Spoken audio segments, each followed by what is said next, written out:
इस वीडियो में हम डीलोकलाइजेशन समझते हैं कि एक जब डबल बॉन्ड और नेगेटिव चार्ज जब कॉन्जुगेशन में होगा तो इलेक्ट्रॉन्स किस तरीके से मूव करेंगे, ठीक है, वो डीलोकलाइज किस तरीके से होंगे। तो देखो, हमने कहा था कि जब भी एक डबल बॉन्ड और नेगेटिव चार्ज कॉन्जुगेशन में होगा, देखो यहाँ पे दिख रहा होगा कि ये डबल बॉन्ड यहाँ है, ठीक है, और नेगेटिव चार्ज यहाँ है। इन दोनों के बीच में जब हम इधर से मूव करते हैं तो एक सिंगल बॉन्ड के बाद ये नेगेटिव चार्ज आ रहा है, मतलब ये डबल बॉन्ड और नेगेटिव चार्ज एक सिंगल बॉन्ड से सेपरेटेड है, तो ये कॉन्जुगेशन में है। तो जब भी एक डबल बॉन्ड और नेगेटिव चार्ज कॉन्जुगेशन में होता है तो हम उनका डीलोकलाइजेशन कराते हैं, इनके इलेक्ट्रॉन्स, डबल बॉन्ड के इलेक्ट्रॉन्स और नेगेटिव चार्ज के इलेक्ट्रॉन्स को।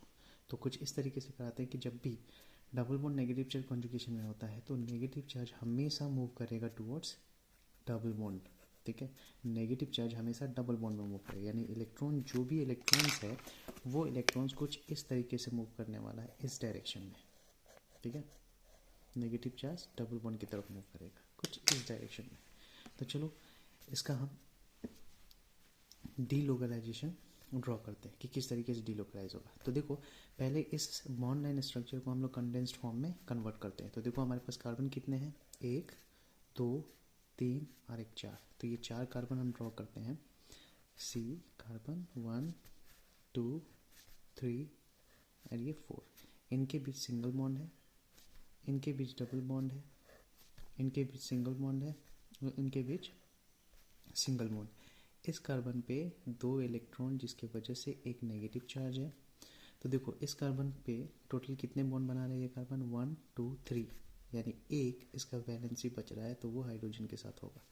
वैसे इसके कार्बन के साथ 1 2 3 बॉन्ड है, यानी एक वैलेंसी बच रहा है तो इसके साथ भी एक हाइड्रोजन होगा। वापस कार्बन देखो 1 2 बॉन्ड बना रहा है तो इसके साथ 2 हाइड्रोजन होंगे। इसमें वैलेंसी देखो 1 2 और एक इलेक्ट्रॉन कार्बन का यहाँ पे है, तो 1 2 3, एक बचा वैलेंसी, तो यहाँ पे भी एक ही हाइड्रोजन होगा, ठीक है। तो अब डीलोकलाइजेशन की बात करते हैं, डीलोकलाइज की तरह होगा। तो हमें पता है डीलोकलाइजेशन क्या होता है, नेगेटिव चार्ज मूव करता है डबल बॉन्ड की तरफ। तो ये नेगेटिव चार्ज मूव करके जाएगा, यहाँ पे बॉन्ड बनाएगा, दोनों इलेक्ट्रॉन यूज होकर बॉन्ड बनाएगा, और इस डबल बॉन्ड का इलेक्ट्रॉन जो है वो इस कार्बन पे शिफ्ट होगा, ठीक है।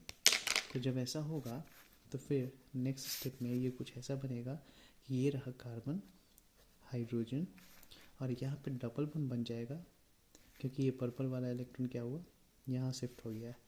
फिर यहाँ पे CH रहेगा, यहाँ पे एक ही बॉन्ड बचेगा क्योंकि यहाँ का ये जो 2 इलेक्ट्रॉन है वो इस कार्बन पे चला गया है, यानी ये जो CH है इस कार्बन पे 2 इलेक्ट्रॉन चला गया। फिर यहाँ पे सिंगल बॉन्ड ही रहेगा, यहाँ पे CH2 है और यहाँ पे भी सिंगल बॉन्ड होगा, कुछ इस तरीके से, ठीक है। तो अब हम क्या करेंगे, इस कार्बन पे फॉर्मल चार्ज निकालेंगे। तो इस कार्बन पे फॉर्मल चार्ज निकालेंगे तो 4 माइनस कितना, 1 2 और एक हाइड्रोजन के साथ 3 4 और ये 5, तो क्या हुआ -1। वापस इस कार्बन पे फॉर्मल चार्ज निकालते हैं तो ये आएगा 4 माइनस 1 2 3 4, यहाँ पे 0 है न्यूट्रल। इस कार्बन पे निकालते हैं फॉर्मल चार्ज तो ये क्या होगा, 4 माइनस 1 2 3 4, यहाँ भी क्या है, ये न्यूट्रल। यानी जो मेरा स्ट्रक्चर होगा वो ये बनेगा, CH double bond, CH single bond, CH 2 electrons, CH2, और ये रहा एक सिंगल बॉन्ड, और यहाँ पे है नेगेटिव चार्ज। यानी इसे बॉन्ड लाइन में कन्वर्ट करें तो ये बनेगा कुछ इस तरीके से, यहाँ पे डबल बॉन्ड और यहाँ नेगेटिव चार्ज। तो इसका रेजोनेटिंग स्ट्रक्चर ये वाला है। तो कुछ इस तरीके से रेजोनेटिंग स्ट्रक्चर हम लोग ड्रॉ करते हैं।